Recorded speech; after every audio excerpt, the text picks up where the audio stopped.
un soporte. Ya será para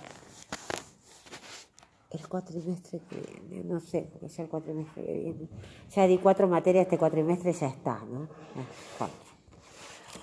Entonces, en el final, Sí, no decimos. Está usted de cátedra y los profesores son los profesores de... Ulloa y Constanz, sí. los dos. Sí, sí. Porque, por ejemplo, en esta materia, o sea, está el titular de cátedra y diferentes profesores.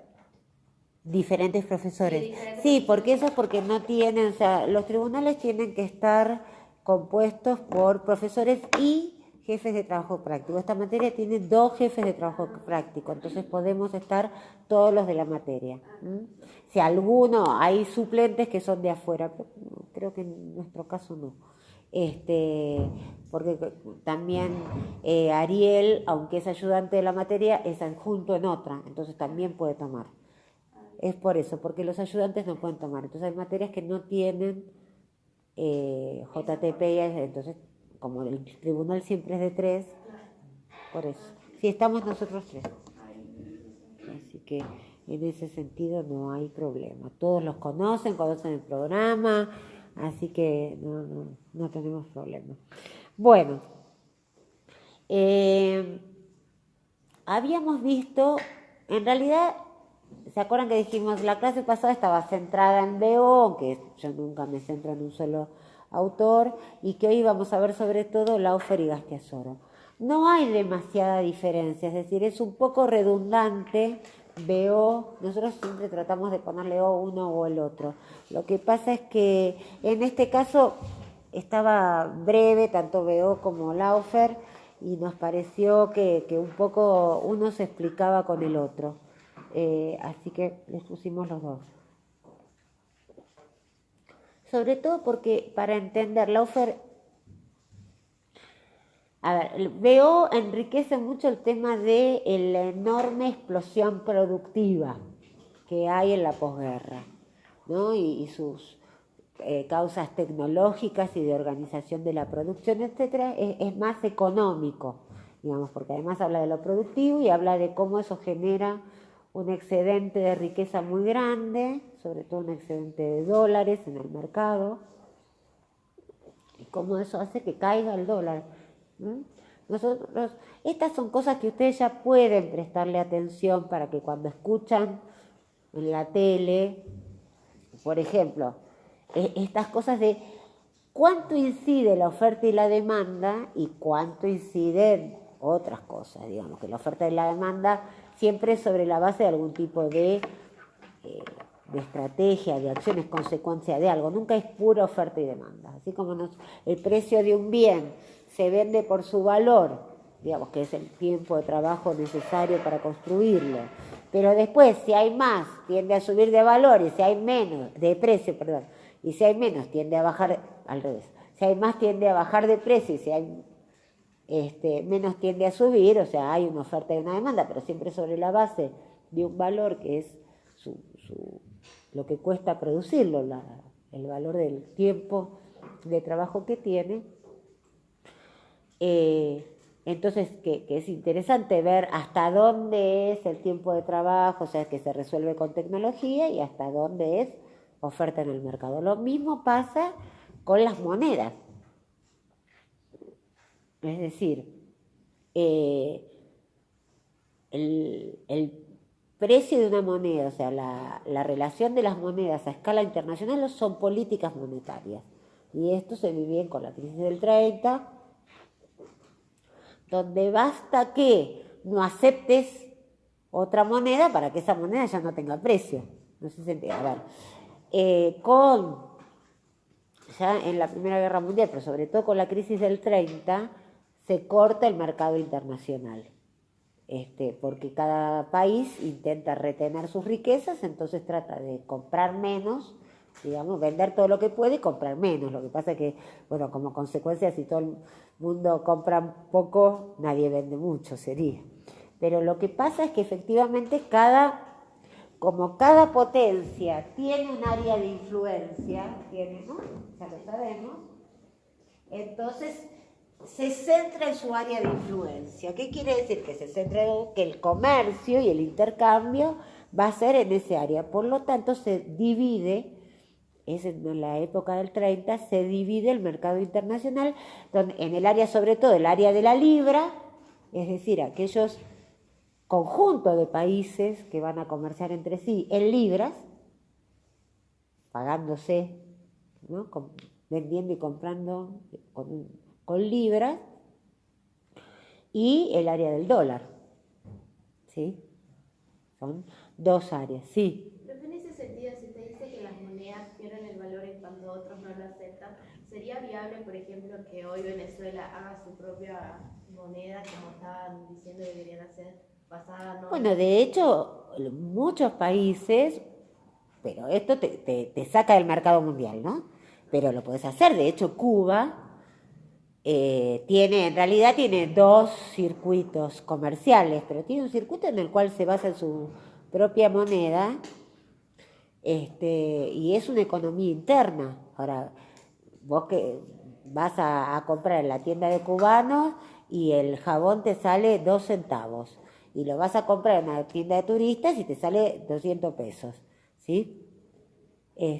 Porque tienen China, Cuba, tienen economías internas en donde los términos de intercambio son distintos. Ahora, la moneda no sirve para ir a ningún lado, ni para comprar en ningún lado.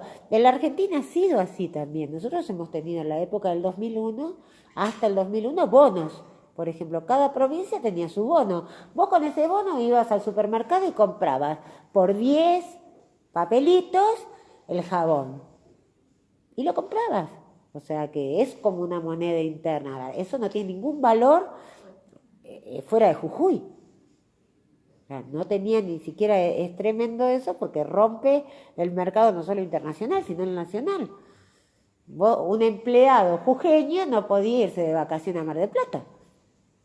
No cobraba pesos. Ya ni me acuerdo que los de provincia de Buenos Aires se llamaban patacones, los de acá no me acuerdo, pero había quebrachos, había algún padre habrá guardado, era una cosa tremenda. Entonces, ¿El turquesa? El papelito ese. no sé de qué color era, no tengo ni idea, porque en Capital Federal manejábamos economía monetaria, porque Dios atiende en Buenos Aires. Entonces nosotros en Ciudad de Buenos Aires no teníamos bono. Está claro que es la ciudad más rica de la Argentina, entonces podía pagarle a sus empleados públicos con plata. Pero prácticamente todas las provincias emitieron su propia moneda. Esto es lo que te pasa, es el interior. En las crisis, cada área agarró su propia área de influencia e intercambiaba entre sí, lo cual traía muchas complicaciones. Por ejemplo, la Argentina, como ya sabemos, muy pegada a Inglaterra, estaba dentro del área de la libra, porque la Argentina exportaba al mercado inglés y por lo tanto recibía por sus exportaciones libras. Por lo tanto, solo le podía comprar Inglaterra. Pero ya en la década del 30, y esto ya lo sabemos, Inglaterra no es la primera potencia y no tiene una gran tecnología. Si no tenés mucha tecnología, tus productos son más caros. Por lo tanto, eso obligaba a la Argentina a estar dentro del área de la libra, comprar mercancías más caras. ¿Sí? ¿Se entiende? Esto es decir, el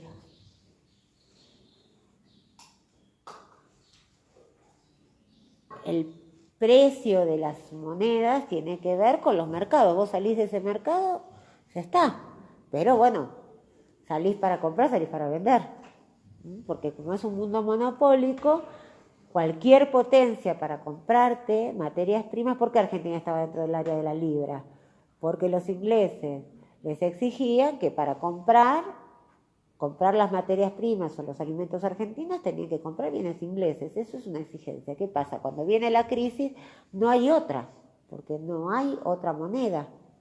Lo que pasa es que en ese momento a Estados Unidos le interesaba el mercado latinoamericano, estaba en plena disputa. Esto lo van a volver, todo el tiempo van a escuchar cómo Estados Unidos Inglaterra, incluso en Lawford dicen el caso de la Argentina, que había estado tanto tiempo bajo hegemonía británica, los Estados Unidos disputan. ¿Y cómo van a disputar? Como la Argentina no le vende nada a Estados Unidos, pues son economías competitivas, exportamos las mismas cosas. Estados Unidos exporta muchas más, pero digamos, la Argentina era el segundo exportador de trigo y Estados Unidos el primero, no le iba a comprar trigo. Entonces, lo que hace Estados Unidos es instalar filiales de sus fábricas en la Argentina, es decir, vender en pesos. Como la Argentina no tenía dólares para comprar bienes industrializados norteamericanos, entonces lo que hace es exportar capitales a la Argentina y venderle a la Argentina en pesos. En ese momento le convenía para expandir su mercado. Y hay un fuerte proceso de competencia con Inglaterra y eso hace que la Argentina, entre otras cosas, que la Argentina en la década del 30 se empiece a industrializar a partir de la entrada de filiales norteamericanas. Esto tiene que ver con el interés de ir desplazando a Inglaterra dentro de América Latina. Estados Unidos intenta y en parte lo logra desplazar a Inglaterra, en parte no.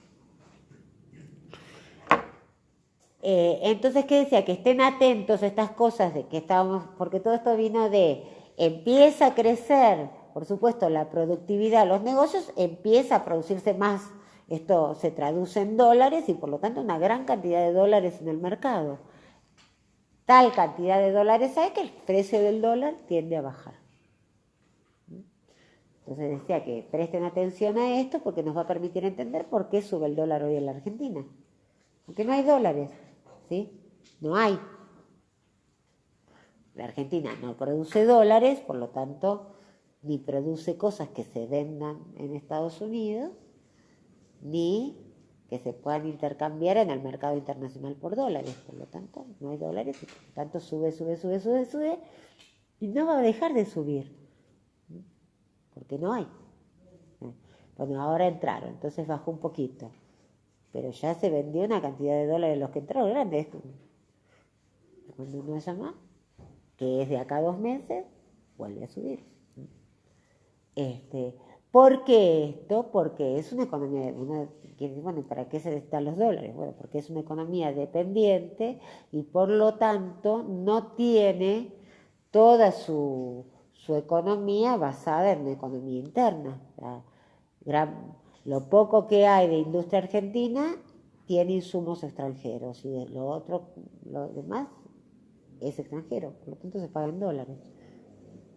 Más los pagos de la deuda, ya tenés balanza comercial y tenés los pagos de la deuda que son enormes, se necesita dólares, pero no se producen dólares, ¿no?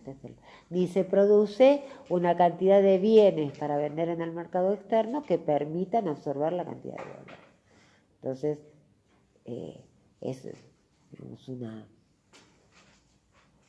no es difícil saber que rápidamente vamos a un colapso de la economía. Y esto es una constante en la economía argentina y tiene los economistas que les gusta hacer modelos, ¿no? Esto funciona así, ¿no? Los llamaron stop and go. Es decir, que para y sigue. ¿No es que lo uno que ve en un momento que sigue, que se hacen más negocios, que digamos, hay una cantidad de dinero y entonces todo el mundo saca, hasta que eso se frena. Cuando se frena la economía, se frena. Se frena quiere decir, ya lo dijimos, que se quiebran las empresas, que hay desocupación y que nadie compra más nada, que es lo que en parte todavía está empezando a pasar, que es lo que llaman recesión. ¿Cuándo hay recesión? Cuando en ahora, miren, no me acuerdo si son 2 bimestres o 2 trimestres, pero hay estancamiento de la economía o caída. Entonces ya se dice que se está en recesión. ¿Qué quiere decir recesión? Eso, bueno, que la gente no consume. Lo más impactante en la Argentina es que no es que se ha dejado de consumir los autos caros, sino que la caída más fuerte, estaba escuchando ayer en la radio, es en el consumo de pan. Entonces estamos fritos. Bien. digamos, nada indica, no hay ningún signo de que esto vaya a parar, ya les digo. Entonces es interesante que usen esto que están leyendo para entender que no es, ay, porque se va Sturzenegger, entonces viene Caputo y entonces ahora sí. Las crisis no se paran por políticas económicas. Lo que se puede hacer, sí se paran por decisiones políticas, que es otra cosa. ¿Verdad? No se para manejando la moneda, esas cosas. Sí se para diciendo, bueno, no se paga la deuda o se pone un impuesto muy fuerte a las finanzas. Eso se lograría. Bueno, muy bien. Entonces decíamos que veo está bien centrado y les permite ver bien esto, los aspectos económicos, como una enorme productividad, organización de la mano de obra, organización de las empresas, desarrollo tecnológico. Y Laufer, lo que es bien interesante, que Veo lo dice, pero lo marca bien, me gustaría que se fijen, es como Laufer va marcando todo este auge de posguerra. Dice, ¿por qué lo dice? Porque los economistas y los historiadores económicos dicen gran auge de posguerra. Los 50 y los 60 es una etapa de gran prosperidad. Y entonces él dice, bueno, pero si uno mira, vieron que él en el inicio del trabajo critica que no hay en general trabajos de conjunto sobre la época. Vieron que dice, un problema para estudiar esta época es que se estudia todo por separado y no hay una imagen de conjunto. Es interesante que él diga esto porque los alerta por una cosa que nosotros siempre le decimos en la materia, que hay que tener una imagen de conjunto que implica las tres, ¿no? Nuestros tres aspectos, los aspectos los económicos, políticos e ideológicos.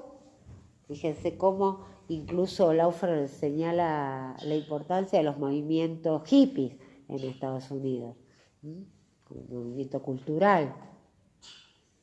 Pero además verlos a escala mundial, por eso nosotros estudiamos Asia, África, porque no se entiende si no. Muy bien, entonces, Europa, gran prosperidad. Pero él dice, esa misma prosperidad es la que va a llevar a la crisis de los 70. Entonces, otra vez, así como ya estudiamos la crisis de 1870, como la prosperidad y la expansión capitalista lleva a la crisis de 1870 o 1890, que se sale con el imperialismo. Y como ya estudiamos cómo la crisis del 30 es producto de la prosperidad de los 20, y cómo se sale con la guerra. Y ahora estamos viendo esta tercera etapa de gran prosperidad en la posguerra sobre la base de la destrucción, esto ya lo habíamos dicho, y cómo esta misma prosperidad de los 50-60 va a llevar a la crisis de los 70. Entonces, por eso digo que Laufer y Veo se leen juntitos, porque Veo explica bien el auge y Laufer dice, ojo que acá está, estos son los factores de la crisis. Pero además Laufer va a plantear con más claridad que Veo que la Guerra Fría no es una cosa, sino dos cosas, ¿no? Ustedes me miran porque no leyeron, pero van a ver que está bien marcado, o sea, no van a tener dificultad de identificar el Laufer, que va a decir, porque además en las conclusiones lo vuelve a repetir, la Guerra Fría no es una lucha entre dos sistemas. Esto es así al final de la guerra, dice, hasta la década de 50-60 efectivamente es el enfrentamiento entre dos sistemas, lo vimos en la clase pasada, entre el sistema capitalista dominado por Estados Unidos y un sistema socialista que saca del mercado capitalista una amplia zona. Me fijé la proporción, con la entrada de China al bloque socialista es 1/3 de la población. O sea que una de cada 3 personas en el mundo vivía en un país socialista. Muy impresionante para nosotros que no conocemos países socialistas, digamos. Es difícil de imaginar, pero una época que no es muy...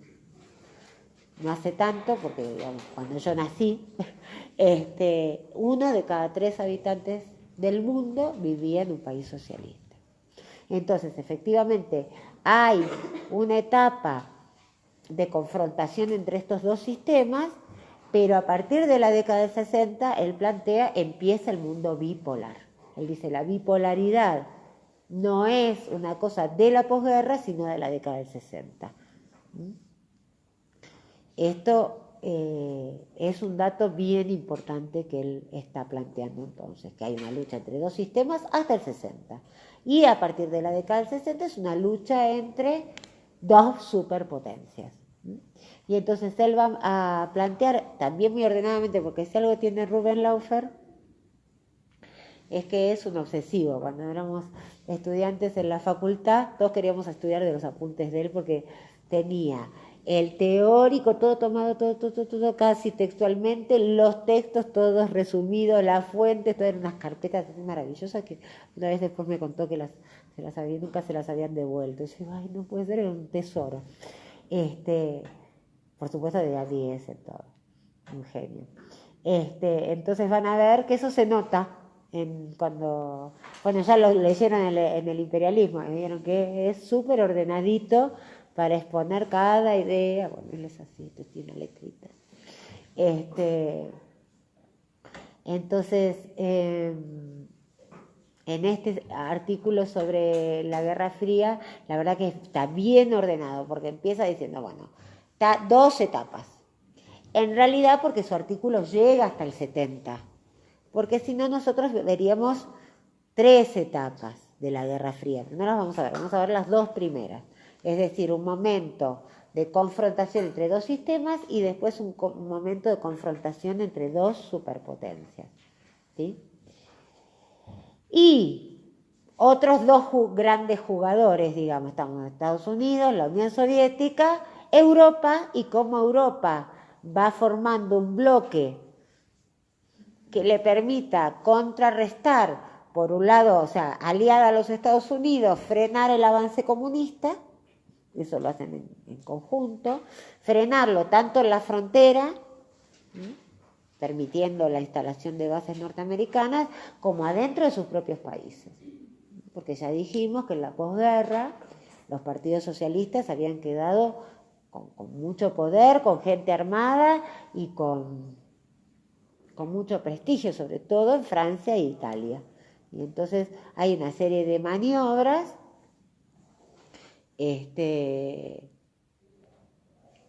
donde juega también la Iglesia. Rubén no habla mucho de la Iglesia, juega bastante el papado y dice, ¿no? Como lo que sí habla es de cómo la Iglesia va a dar estas encíclicas papales con cierta opción por los pobres y de enfrentamiento al imperialismo. Y esto para nosotros es muy importante. Ustedes cuando vayan pasando algunas materias, pero por ejemplo ustedes están haciendo filosofía, ¿no?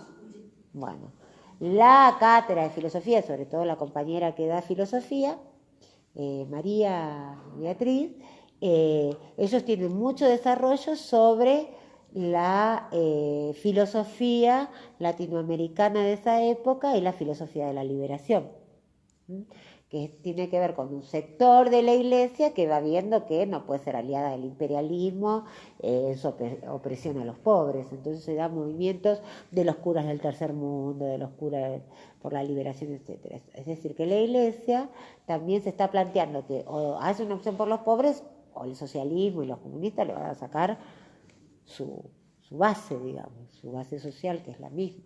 Bien, entonces,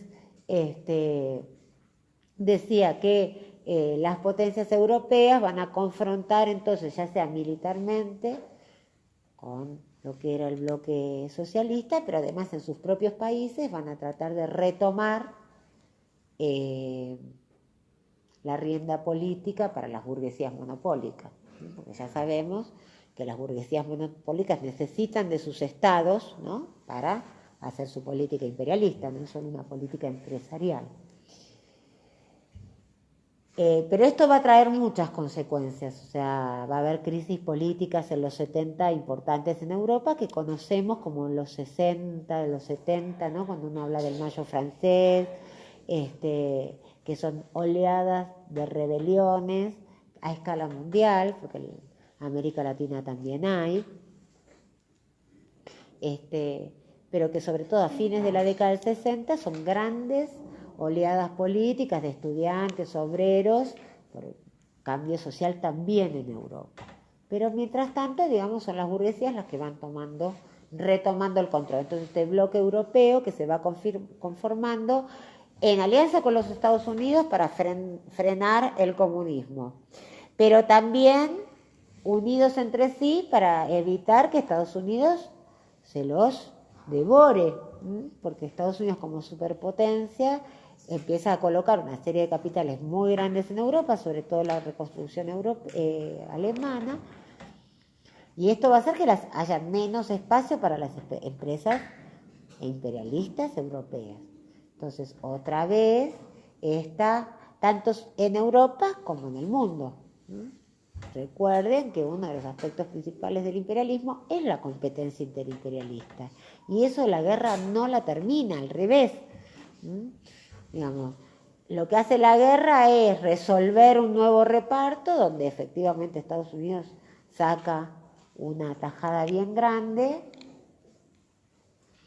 pero donde después todos van a seguir peleando. Japón,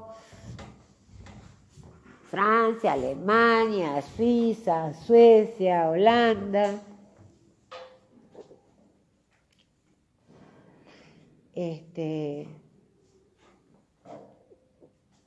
No se les vaya cayendo lo que han ido construyendo de esta imagen de un mundo que está en conflicto. Entonces, esta Unión Europea tiene que ver con eso.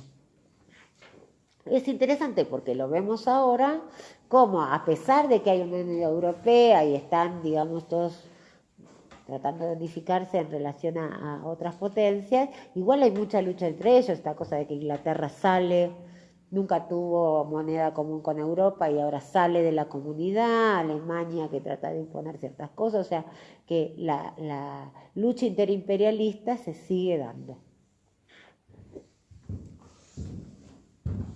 Y el otro gran actor de esta tragedia que es nuestro mundo, del que habla Laufer, es este tercer mundo, que explicamos el otro día lo que era, ¿no? Esto que ahora ya no se habla más, porque ahora se habla de países emergentes. Vine que Macri estaba contento porque nos habían calificado bueno, estas calificaciones, hablamos algo la otra vez también de desarrollados, subdesarrollados, emergentes, etcétera, etcétera, pero que tienen todas estas clasificaciones, lo que ocultaban siempre es que en realidad son países dependientes. Y que esa dependencia, digamos, lo que hace es construir economías dependientes. Entonces, puede estar más industrializado, menos industrializado. Eso tiene que ver en general con los intereses principalmente de los imperios, salvo momentos en los que logra autonomía. Yo cuando estaba preparando la clase para hoy, dije, tengo que puntualizar bien esto, que es el problema de la lucha por la autonomía, para que se entienda bien, porque si no se cree que es una lucha por la prosperidad. Por supuesto que si hay autonomía y cada país puede decidir sus políticas y utilizar sus recursos, eso se traduce posiblemente en prosperidad. Pero no siempre. El problema, no sé si se entiende esto que quiero decir. Sí, lo van a ver bien en relación con África. Este artículo que vieron para el primer parcial, donde decía cómo Europa había subdesarrollado África. Es decir, que no era un problema de África, pero si le sacás la gente, le sacás la riqueza, le sacás los mercados, le sacás... Bueno, obviamente todo eso que iba para un lado de prosperidad no puede ir. Lo mismo pasa con el conjunto de estos países dependientes. El problema no es... como planteaban los economistas y los sociólogos, de que tenían muchos hijos las familias y entonces no podían ahorrar, sino que efectivamente si vos le sacás las materias primas, hacés trabajar a la población en productos que te interesan a vos pero que no son necesariamente... ¿Qué quiero decir con esto? Por ejemplo, como es hoy en Vietnam. Vietnam hace millones y millones de las zapatillas que usamos todos, están hechas en Vietnam. ¿Sí? Ahora, si el pueblo vietnamita lo único que puede hacer es zapatillas, todo lo demás lo tiene que comprar. Por lo tanto, no tiene autonomía. No sé si se entiende esto. Si todo un pueblo se dedica a hacer celulares, bueno, el resto hay que comprarlo. Pero el problema es que la fábrica de celulares no es de capitales nacionales de ese lugar. O sea, vos no manejás el recurso.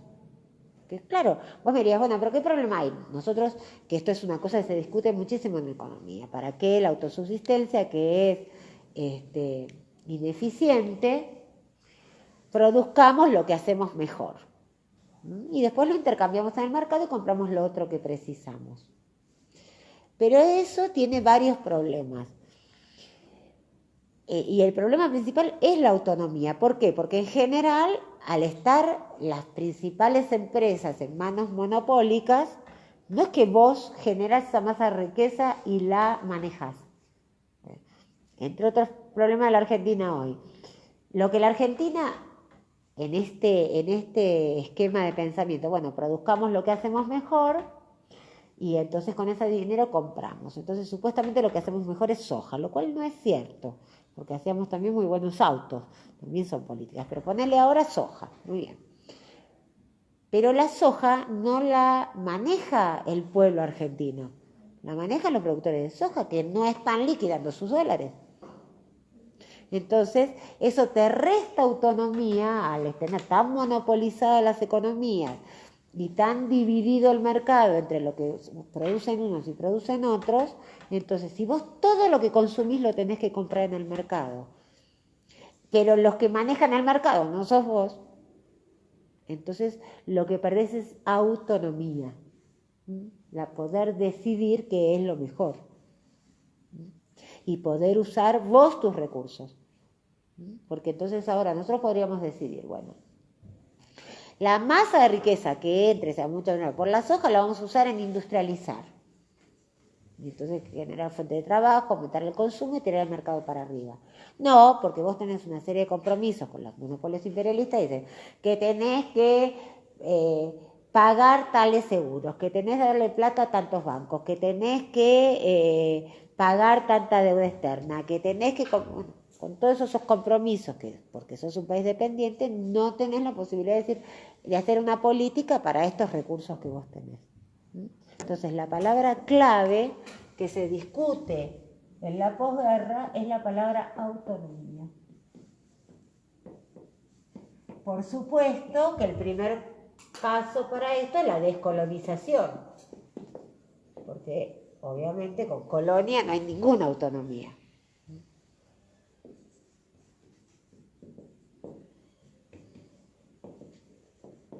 Este enorme, gigantesco proceso. Fíjense que Beod dice algunos, Laufer dice otros, no se aprendan ninguno, pero sí que traten por lo menos de retener algunos nombres, Vietnam, Cuba, ¿no? Que han sido como los grandes hitos de esta descolonización, ¿no? La guerra de Vietnam, ¿por qué más Vietnam que otras de las guerras del sudeste asiático? Camboya, etcétera, porque es una clara derrota de los Estados Unidos. El mundo se descoloniza todo. Se descoloniza la India, que también es un hito importante, por supuesto la Revolución China, toda África y toda Asia. Y eso es muy impactante, ¿no? Un mundo, ya les dije que antes estaba todo dividido de cada color de una potencia y hoy son 240 colores. Prácticamente no hay colonias. Ese movimiento es algo que ustedes tienen que tener en la cabeza como una cosa gigantesca, es como si hubiera una erupción de un volcán, digamos, mundial, donde todos los pueblos colonizados pasan a poder tener sus lenguas, sus culturas, sus gobiernos. Después, si eso les sirve para comer o no, es diferente, pero todo el mundo, o sea, pasó de ser todo colonial a todo descolonial. Y eso es un proceso que digamos, muy, muy histórico, único. Por eso les digo que miren estos listados de conflictos, porque es infinito. Infinita la cantidad de contestaciones al poder. Cuando uno dice, bueno, contra el poder no se puede, ¿cómo voy a poder con Estados Unidos? Bueno, pensemos en Vietnam. Digo además porque tenemos millones de películas, una película muy hermosa que se llama Nacido el 4 de julio de Oliver Stone, que está basado en un personaje que además es un personaje real, y entonces hay un diálogo en la película donde dice, ¿cómo pretenden los vietnamitas ganarle a las armas norteamericanas con arcos y flechas? Y alguien dice, justamente porque están peleando contra los norteamericanos con arcos y flechas, van a ganar. Porque efectivamente un pueblo que se decide sin tecnología, sin etcétera, a enfrentar a un coloso es porque le va a ganar. Entonces, esto es, digamos, para un gran aprendizaje. Por eso los Estados Unidos se encargaron de hacer todas las películas donde los vietnamitas son los malos, ¿no? Pero después, incluso como todo genera su contrario, empezó a haber, ¿no?, como un cine de contracultura que muestra eso, lo mismo que con todas las películas de guerra. Primero con toda la película norteamericana, donde los norteamericanos son buenos, esforzados, lindos, limpios, etcétera, y después empezaron a mostrar las cosas. Bien. Entonces digo, alguna cosa tengan idea porque son hitos importantes, así como uno, aunque sea de oídas, dice la Revolución Francesa, no sabemos bien qué fue, pero más o menos se da cuenta que es una revolución que hubo en el siglo XVIII, qué sé yo, que cambió la humanidad. Bueno, por lo menos Cuba, Revolución Cubana, la Guerra de Vietnam, la Revolución China, son elementos importantísimos de este momento. Bien. ¿Qué es lo que buscan entonces con este proceso? La autonomía. Y en gran parte la logran. Y porque la logran, también es que la economía capitalista, sobre todo Estados Unidos, entra en crisis. Es decir, ¿por qué? Porque si no, frente a la caída del precio del dólar, hubieran recurrido a lo que siempre recurrían, que es a sacar dinero de estos países dependientes que en ese momento se llamaban tercer mundo. Y en ese momento tienen dificultades para hacerlo, sobre todo porque el lugar de donde se sacaba más dinero, que es el petróleo, en ese mismo momento se forma la OPEP, que es la organización de los países productores de petróleo, que empiezan a regular el precio del petróleo. Y entonces eso genera, si bien eso va a generar, porque como las empresas que extraían, los dueños, los países que tienen petróleo, empezaron a cobrar precios más altos por el petróleo. Pero las empresas que extraen el petróleo, esto es por la dependencia, son empresas de los monopolios dominantes. No hay una empresa árabe que extraiga petróleo. Esto empieza a ser después, por ejemplo, lo que hace Venezuela ahora, pero en la década de 70 no. Porque además, como son los monopolios entre sí, esto venimos todo el tiempo explicándoselos, los monopolios que venden maquinaria para extraer petróleo nunca le iban a vender a un país árabe. Se lo vendían a las empresas monopólicas que extraían petróleo. ¿Sí? Hay por supuesto, una alianza entre los monopolios que hacen la maquinaria para extraer petróleo y las petroleras. Por lo tanto, qué sé yo, una empresa norteamericana, si le vendes a los árabes, no te compro más. Entonces no le vendían a los árabes, está claro. Entonces, es cierto que esta suba del precio del petróleo va a beneficiar también a algunas empresas petroleras, pero al sistema económico general le va a producir una crisis importante, porque en vez de sacar recursos de ahí, tenía que poner recursos ahí. Entonces, esta contestación del tercer mundo es otra cosa que tenemos que tener en cuenta para advertir esta crisis de los años 70. Y está bien explicadito en Laufer. Esto tiene un hito, si tienen que acordarse de una cosa, la conferencia de Bandung.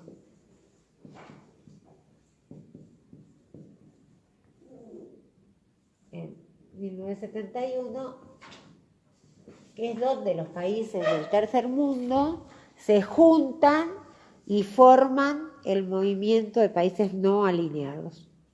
¿Qué quería decir no alineados? Que no estaban ni dentro del bloque socialista ni bajo el poder de los Estados Unidos. Y entonces se proponen una serie de objetivos en relación a su independencia y su autonomía.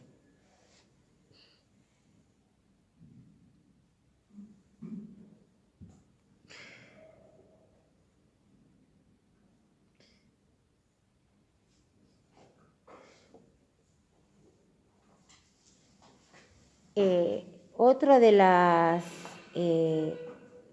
entonces, ¿cómo estudio yo esta época? Tengo que estudiar todo lo que va en la consolidación del capitalismo, el imperialismo y su fortaleza, y todos los aspectos que van en contra de eso. ¿Sí? Esta es la manera de estudiar esta época.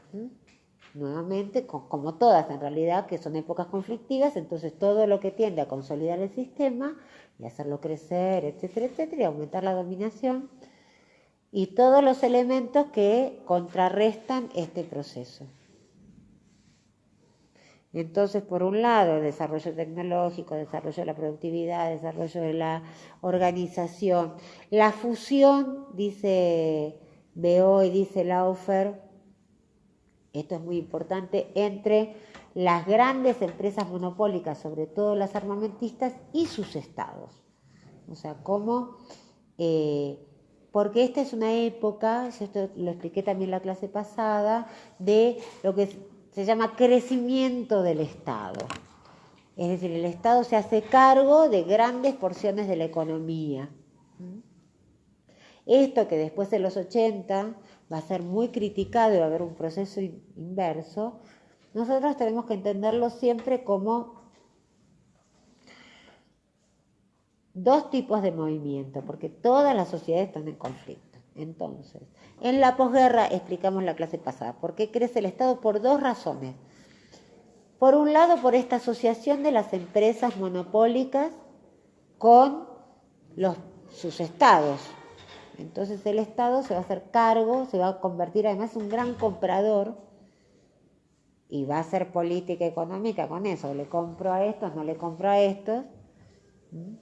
Dijimos que en el caso de Estados Unidos sobre todo son las armas, porque Estados Unidos, su Estado no tiene demasiadas empresas del Estado, entonces como compradores, sobre todo comprador de armas, pero en Europa, por ejemplo, va a usar, nacionalizando una cantidad de servicios, los ferrocarriles, los aviones, los teléfonos, una gran cantidad de cosas, se va a constituir en el gran comprador de las empresas privadas. Entonces va a ser así, va a beneficiar a sus monopolios. Le compro a este y no le compro a este. Entonces se va a un gran crecimiento del Estado porque se va a fusionar con los monopolios. Pero además, y como fuerza inversa, eso beneficia a los monopolios. Pero además también se va a hacer cargo, de esto dijimos, hablamos de esto que se llama estado de bienestar y dijimos que no es de bienestar nada, pero que de todas maneras sí sirvió para conceder a los sectores obreros y populares muchas reivindicaciones que sí me van a hacer estallar la política. Es decir, hay que volver después de la guerra, hay que aceptar otra vez trabajar en la fábrica, pero para que no te rebeles vas a poder tener buena educación para tus hijos, vas a poder tener más confort, vas a poder tener mejores casas porque vamos a darte crédito, o crédito para comprar el auto, o vacaciones, ¿sí? ¿Se entiende? Es decir, el Estado crece en los dos sentidos. Por un lado porque les concede a los monopolios, y para poder concederle a los monopolios, le tiene que conceder también a la gente, porque si no la gente se rebela. ¿Qué pasa? Que esto es lo que después Laufer nos sigue adelante. Bueno, después de esa crisis de los años 70, lo que pasa es que toda esta política se revierte. Y entonces la gente se rebela y eso se resuelve reprimiendo. Una ola represiva en los 80 que conocemos, porque es parte de las dictaduras latinoamericanas, pero no solo las dictaduras latinoamericanas, sino en todo el mundo. Es sobre la base de la derrota de ese enorme movimiento que había tratado de cambiar el mundo, bueno, viene una política de ajuste en todo el mundo, en donde todo ese Estado que se hacía cargo de necesidades de la gente, se saca a la gente de encima, expulsa a la gente de las empresas, acaban las empresas del Estado, dejan de ser inclusora de mano de obra, las expulsan. Y cuando la gente se rebela, reprimen, ¿no? Es una etapa de enorme represión la década del 80. Y conocemos bien. Y de empobrecimiento, o sea, los sectores populares a partir del 80 pierden gran parte de eso que habían ganado en la posguerra. En todos lados, en la Argentina también. Eso es muy notorio, como la sociedad es más pobre. A veces tiene más plata, a veces tiene menos plata, pero en su conjunto es más pobre. Y esto se ve en el enorme deterioro de la educación. Cuando ustedes ven los enormes problemas que tienen. Me escribía, pero yo los veo porque gente muy esforzada que no puede aprobar la materia. Un chico de introducción y me decía, profesora, dice, después de haber dado los dos parciales mal y haber estudiado un montón, me doy cuenta que quiere decir con que no sabemos dar parciales en la universidad. Esto es consecuencia del empobrecimiento de la sociedad, o sea que ustedes no terminan su escolaridad sin estar en condiciones de transitar. Nunca ha sido fácil la universidad, pero con cierta tranquilidad. O sea, de esta etapa tienen que estar haciendo enormes esfuerzos porque no están en condiciones. Si no lo hicieron antes, va a tener que hacer ahora, pero no están en condiciones. Esto quiere decir, o sea, un enorme empobrecimiento. Todas estas formas de la violencia social, lo que se ven de las violaciones, los robos, los asesinatos, no es eso, es empobrecimiento de la sociedad. Que no es que son 2 o 3 degenerados, eso siempre hubo. ¿No?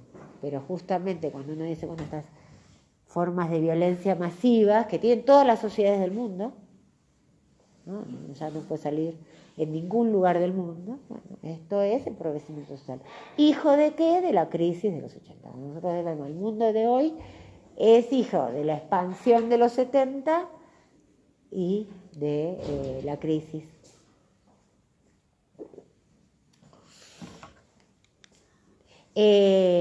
Por lo tanto, es muy interesante ver cómo en el mismo momento en que se desarrollaban estos movimientos de liberación y los hippies y los socialistas y todo esto que tiene que ver con un cambio en general del mundo, y entonces se rescata la revolución cubana y la figura del Che, que pasa a ser una figura internacional. Cuando uno mira las fotos del Mayo francés, gran parte de los carteles son con el Che Guevara o con Mao Zedong, líder de China, o con Ho Chi Minh, líder de Vietnam. En el mismo momento ya hay una ola represiva, y en Estados Unidos, esto digo porque van a ver por ahí películas, es una etapa, la década del 50, de una enorme represión para que esto que está pasando en otros lados no ocurra en los Estados Unidos, de una enorme represión bajo un movimiento que, bajo, digamos, la dirección de un senador que se llama McCarthy, y que se ocupa de hacer un comité anticomunista.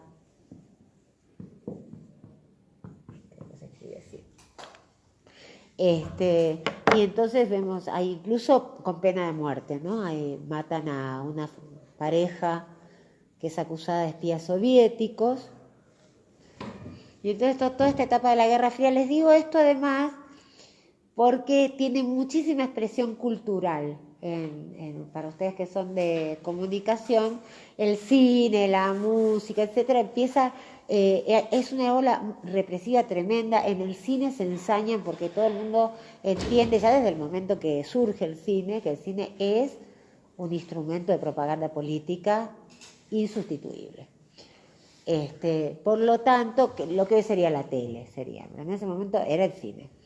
Por lo tanto, lo que van a hacer es lo que se llama casa de brujas, con listas negras, en el cine, donde todo aquel que era sospechado piensen ustedes que en general los intelectuales tienden a ser gente con ideas sociales más avanzadas, a ser críticos con la sociedad en la que están, como los universitarios, digamos. Entonces, en el cine, pero también en las universidades se empieza a ver listas negras. Por ejemplo, la gente que habla como yo, afuera, y si no se denunciaba a los compañeros, a encarcelarlos. Los dejaban sin trabajo, los empobrecían. Una parte se tiene que ir, por eso Chaplin se va a vivir a Inglaterra, por ejemplo, porque lo persiguen. Piensen que Chaplin era el actor norteamericano más famoso, lo que había encarnado la identidad norteamericana, etcétera, a pesar de que él era inglés, pero había hecho todo, tenía una empresa monopólica de cine, etcétera, etcétera, y se tiene que ir. No pudo volver nunca más a Estados Unidos, acusado de comunista. Entonces es muy impactante además porque hacen esto de que si no denunciabas a todos tus compañeros, te encarcelaban. Hay una cantidad grande, todo el tiempo hay películas sobre esta época, novelas y películas, pero fue muy impactante, y para el cine sobre todo, porque muchísimos actores además eran comunistas, desde Humphrey Bogart, supongo que conocerán a Humphrey Bogart, a una gran cantidad, y porque algunos de sus compañeros se dedicaron a denunciarlos para sobrevivir. Entonces, es una etapa muy, muy desgraciada, y donde el cine empieza a estar absolutamente con ciertas leyes, lo que vos podés decir y no podés decir. Por ejemplo, en ninguna película se podía atacar al gobierno. En ninguna película se podía mostrar a un empresario corrupto. En ninguna película se podía mostrar un estado policial, por ejemplo, reprimiendo a negros. O sea, había una serie de cosas que no se podían hacer, y por lo tanto se desarrolla un cine que difundía lo que llamaba el American Way of Life, el camino de vida americano, que era, y es muy impactante sobre todo para las mujeres, porque era un modelo para las mujeres. No sé si vieron una película que se llama La sonrisa de Mona Lisa, bueno, que es sobre esta la pasan todo el tiempo, por eso es una con Julia Roberts, que es de esta época, entonces muestra cuál era el modelo para la mujer norteamericana, que era una mujer muy liberada, no podía votar, etcétera, etcétera. Una mujer llena en la casa y llena de electrodomésticos, digamos, que tenía que ver, por un lado, con una sociedad muy encerrada en las casas, digamos, cada uno en su casa, que nadie se metiera en ninguna cosa social sería, y consumiendo el camino americano. Y eso lo exportan a través del cine a todo el mundo. Entonces, hay todo un cine, que es el cine de la década del 50, millones de comedias. Lo que pasa es que no les puedo decir ni siquiera a los actores, porque cuando yo era chica las veíamos todas, porque además la Argentina tenía eso, que como no tenía mucha producción de televisión, entonces todos los sábados, todos los domingos, lo único que pasaba en la tele eran las películas viejas.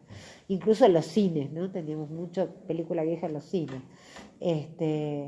Entonces todas las películas de 50 y 60 yo las vi a todas, a pesar que yo soy del 62, así que empiezo a tener memoria de las películas del 65, de los 60, pero de todas maneras todos esos actores, Doris Day, todo lo que llamaba las divas de los teléfonos blancos, que eran todas vivían en mansiones, y todas eran vírgenes hasta el matrimonio, y todas eran modelo de vida muy férreo, muy, muy férreo, transmitido como una cosa maravillosa del camino de vida americano como modelo para todo el mundo, que era un modelo de consumo. La casa, el auto, electrodomésticos, muchos, y muy renovados todo el tiempo, y la mujer siempre es muy la imagen de esas mujeres que estaban siempre peinadas, siempre vestidas con un delantalito, ¿no? No siempre limpitas y siempre. Bien. Bueno, y entonces digo esto para ver en el mismo momento en donde esta sociedad está cuestionando todo, es el mismo momento donde aparecen las píldoras anticonceptivas y la revolución sexual. Porque lo que permite digamos, la gran represión sexual se había dado en la humanidad, sobre todo en el siglo XIX, porque antes todo el mundo tenía hijos, porque cuando vivías en el campo necesitabas mucha mano de obra, por lo tanto nadie preguntaba ni de quién eran, pero cuando la gente se encierra en las ciudades y además tiene un patrimonio para transmitir, etcétera, pero además las casas tienden a poder albergar menos gente, entonces se disciplina muchísimo la sexualidad y toda esta idea de la virginidad del matrimonio no es, digamos que la religión católica siempre tuvo esta idea, o en general casi todas las religiones, de sancionar que la sexualidad es solo para procrear. Pero el problema entonces el problema es un problema con el deseo, no con la procreación. Los hijos se criaban, punto. Eso se pierde con el siglo XIX, durante gran parte del siglo XX hay una represión con esta idea de, no solo de la virginidad del matrimonio, que ese no era el problema había que ser virgen del matrimonio porque solo se podía procrear dentro del matrimonio y la sexualidad dentro del matrimonio tampoco tenía que ser por placer, tenía que ser por procreación, punto. Bueno, eso se rompe en la década de 60 porque con la píldora. La píldora genera una revolución sexual, entonces es la época de la revolución sexual, de la revolución social, de la revolución cultural y además de la revolución étnica, sobre todo con el gran ejemplo de las guerras de liberación en Asia y África. En Estados Unidos se hace un gigantesco movimiento por los derechos civiles de la población negra. Tengan en cuenta ustedes que un país que supuestamente tan liberal, tan democrático, tan civilizado, todavía en la década de 60, en gran parte de los Estados Unidos, los negros eran linchados, no podían, bueno, pues conocen, ¿no? No podían trabajar en un lugar, estaban segregados donde había un baño de negro, baño de blanco. Pero además no es que había dos baños, sino que el baño de negro, esto muestra la película esta de las chicas que trabajan en la aeronave, en la cosa de ¿cómo es? Los cohetes. Estaban ayer pasando la película en la tele. Buenísimo. No solo era que había dos baños, sino que el baño para los negros quedaba, tenías a 20 minutos de caminata bajo de la lluvia. Es decir, eran siempre condiciones de opresión, de humillación, no solo de separación, sino condición que todavía se nota hoy. O sea, la segregación en Estados Unidos, pero en la década de 60 estaba plasmada por las leyes. Hoy está plasmada en la costumbre, ¿no? Todavía el 80% de la población carcelaria norteamericana es de color. No quiere decir cualquier cosa. O sea que si vos sos negro tenés 10 veces más o 200 veces más posibilidades de ir en cana que un blanco. Esto es así. Pero digo, es una época donde se da un enorme movimiento. Es la época, a eso sí habrán escuchado hablar, de Martin Luther King, por los derechos de los negros, y junto con eso movimientos armados en Estados Unidos de liberación para los negros y para los hispanos. Y en el mismo momento, además, movimientos por la democracia, sobre todo impulsados por los estudiantes universitarios. ¿Qué ahora es? Digo, ese movimiento podría verse un poco hoy en retroceso con el tema de la prohibición de la frontera hispana. Los movimientos, por supuesto, hoy está todo eso en retroceso. O sea, los movimientos, ustedes vieron que hay muchos enfrentamientos, hubo matanzas de negros otra vez, ahora ya no se escucha tanto, pero hace un par de años donde la policía mataba niños, etcétera, etcétera, porque eran negros, mucha confrontación. Por supuesto, bueno, esto que estamos sabiendo ahora con lo de la frontera, o sea, estamos en un momento de retroceso de los derechos civiles, enorme, a nivel mundial, en la Argentina, en Estados Unidos. Lo peor es que además ese retroceso es por gobiernos votados democráticamente, en Estados Unidos también, Además es muy notorio el tema este de que estamos en retroceso porque yo creo que desde que tengo uso de razón nunca escuché ni nombrar que se unan lo del paro de lunes, que bancos se unieron con los taxistas, con los Claro. colectivos, es como que Que se unan distintos sectores de trabajadores para contestar una política. Efectivamente hace mucho que no se oye. A mí me impacta esto que vos me decís porque yo crecí con eso. O sea, cuando yo crecí con paros de la CGT, pero a ver, en el año 82, 84, 85, 86, gobierno de Alfonsín, hubo 13 paros generales, pero no como este que se juntan varios, no, todos. Todo el mundo paraba, la Argentina se paralizaba. Y esto, por supuesto, en la época de la dictadura, menos, pero hubo paros. Y antes de la dictadura todo el tiempo, o sea, eran épocas de lucha tan grandes que al revés, digamos, en la escuela no teníamos nunca clase, pero en los años 70, pero había movimientos de contestación fuertes. Entonces esto que para vos es extraño, nosotros crecimos con un movimiento obrero que paraba el país y lograba sus reivindicaciones. Y efectivamente, y esto en la Argentina y en el mundo, porque yo también estuve ahora no, pero hace 2 años, en unas enormes movilizaciones en París de la CGT, se llama igual CGT en París, en Francia, que les estaba, igual que acá, sacando por lo mismo los derechos laborales, una marcha de 1 millón de personas, una cosa inmensa, pero solos. Lo que había era obrero, no había nadie más que no fuera obrero. No le dieron ni 5 de bola, nada, como si no se hubiera movido nadie. O sea, es una etapa, el movimiento obrero francés es un movimiento, es estos que les digo que logran cosas, estos que nosotros vemos en Veo, que logran hacer trastabillar a sus patrones porque por el grado de reivindicaciones que tenían, se movía el movimiento obrero francés y era, ¿qué es lo que está pasando además? Así terminamos con esto y quiero decirles esto, ¿qué es lo que completa Gastiazoro? Por eso les puse estas paginitas de Gastiazoro que dice, bueno, una vez descolonizado, ¿deja de haber dominación? No. Lamentablemente, si bien, y esto está en Laufer, digamos, logran una etapa de autonomía, logran poder retener durante un tiempo sus recursos, esto con la crisis de los 70 va a cambiar, o sea, van a perder una parte de las cosas. Y lo que muestra Gastiazoro es por qué mecanismos.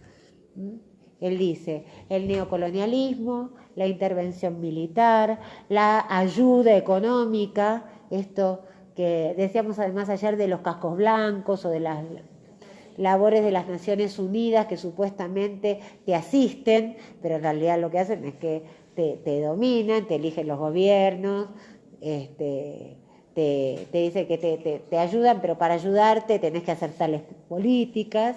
Igual las Naciones Unidas no es tan imparcial que digamos, por ejemplo, en la frontera de Corea del Norte y Corea del Sur, los cascos azules que están ahí son estadounidenses.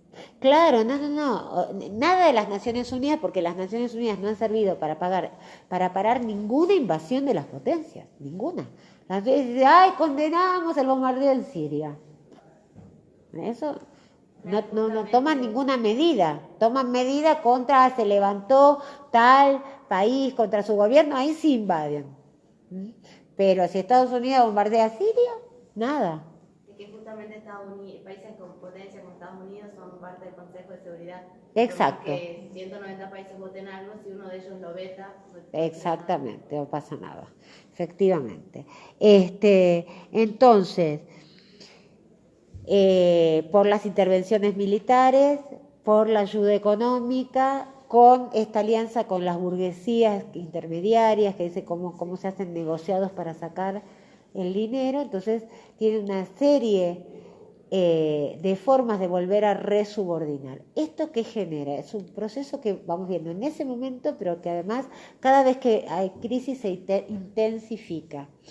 Y esto dice Gastiazoro, que utilizan la mano de obra barata de los países dependientes. Y esto es muy impactante porque es así cada vez, esto ya lo dije, en la década del 60 se industrializan los países de América Latina, pero porque pasan a fabricar con mano de obra más barata los mismos autos que antes se fabricaban en Francia, ¿sí? Esto va a traer problemas para los países imperialistas. Las zapatillas se hacen todas en Vietnam, no se hacen en Francia, ¿sí? Esto trae problemas de desocupación grave. Y cada vez que hay crisis, las potencias se las encargan para llevar sus empresas a donde haya mano de obra más barata. Esto es progresivo, como había tantas empresas en Europa, en Estados Unidos, cada vez que hay crisis, toda una región nueva pierde su industrialización. Ustedes van a decir que yo viajo mucho, no viajo tanto como otros, pero la profesión te obliga a viajar bastante porque tenés que ir a congresos internacionales. Entonces, este verano estaba en una zona del sur de España y me contaba un compañero, esta zona era una de las zonas más industrializadas de España. Tenía, en un pueblito así, 250 fábricas, no sé qué cosa. Todo eso ahora está en el este europeo, en África, etcétera, porque no les cobran impuestos, porque la mano de obra es mucho más barata. Entonces, a partir de la dependencia de distintas regiones, se logra mano de obra barata, donde vos luchás más y recibís más sueldos, por ejemplo, eventualmente en la Argentina, entonces esas empresas se van y se van a exportar otra mano de obra más barata en otro lado. Entonces siempre te están extorsionando y dicen, entonces no luches y bancate las condiciones, que es estas leyes laborales que vienen ahora. Como va a haber desocupación para que se queden las empresas, entonces tenés que aguantar condiciones laborales inaceptables. ¿Cuál es el problema? Que como en general las empresas que están en la Argentina no son para la exportación, sino que son para el consumo interno, si no hay consumo interno, igual se van a fundir las empresas. Y las que son para exportación cobran en dólares, ¿por qué te tendrían que pagar menos a vos? Pero son estos gobiernos que se comprometen, sería hacer el trabajo sucio. Yo te saco, primero te empobrezco, que es lo que está pasando ahora, y te amenazan que se van a cerrar todas las empresas, y después te obligo a perder las conquistas de tus luchas durante 50 años, que es lo que está pasando ahora. Ya pasó la década del 90, y ahora, digamos, esto que yo les decía la otra vez, lo que da más tristeza es que cada vez que hay crisis no se recupera. Entonces, la fuerza de trabajo argentina perdió muchísimo, que es, digamos, la generación de los padres de ustedes, en la década del 90, y eso no se recuperó. La cantidad de derechos no se recupera, entonces ahora volvemos a un escalón más abajo. No, eso no dice que hace 2 días salió, digamos, en noticia que dice que la desocupación creció 9,4. Claro, entonces y ahí es donde ustedes te extorsionan. Que a lo laboral de 8 horas van a ser 10 horas. Exacto. Entonces, claro, pero es re loco, ¿me entendés? Porque si hay desocupación, ¿cómo te van a aumentar la jornada laboral? Tendrían que bajar la jornada laboral para que haya, digamos, muchos trabajando menos. Sería.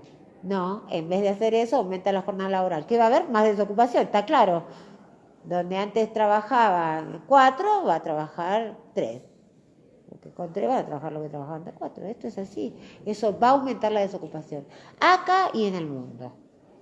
Es decir, que esto es muy impactante. Entonces, justamente el objetivo que tenía, entre otras cosas, esta materia es que ustedes puedan pensar la realidad actual en función de claves.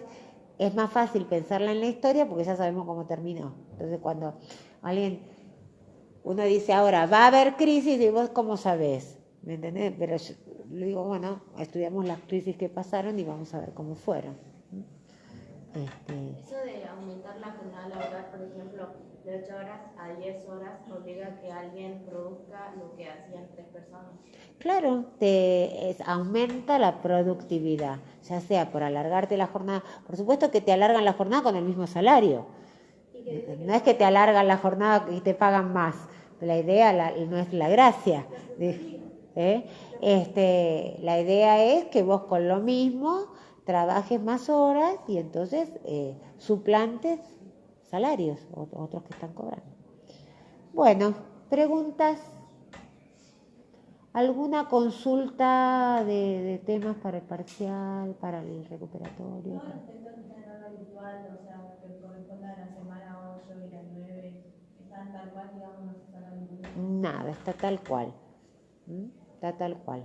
Lo que me voy a poner y me voy a fijar con los compañeros es pero eso para después del parcial, si hay algo de los prácticos, algún texto que no se dio, se lo saco, les pongo, no va tal cosa.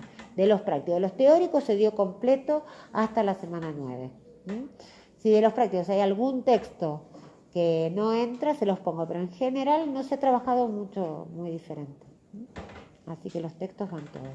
Por eso además si necesitan algún apoyo de acá al integrador o al final, después además hasta que dan el final se quedan enganchados en el Facebook porque póngale que no dan ahora. Entonces yo todo el segundo cuatrimestre doy clases de consulta. Pueden venir a una clase de consulta por semana los que precisen para dar el final. Y el final, si rendimos final, podría ser directamente en septiembre. Tiene que ser en septiembre o puede ser en la mesa de ahora. Agosto, ahora no porque es el martes, el otro martes, pero agosto sí, agosto pueden dar ya, por supuesto. Y en caso de que lleguemos al integral, sí. El tema de estos textos, por ejemplo, sería una pregunta más o menos de relacionar las distintas. Las preguntas son todas las mismas, son las que tienen el programa, esas son las preguntas. Así que no inventa nada, son los que tienen ahí. Profesora, en el caso de rendir final, ¿cómo sí. es? ¿Uno elige un tema, una unidad o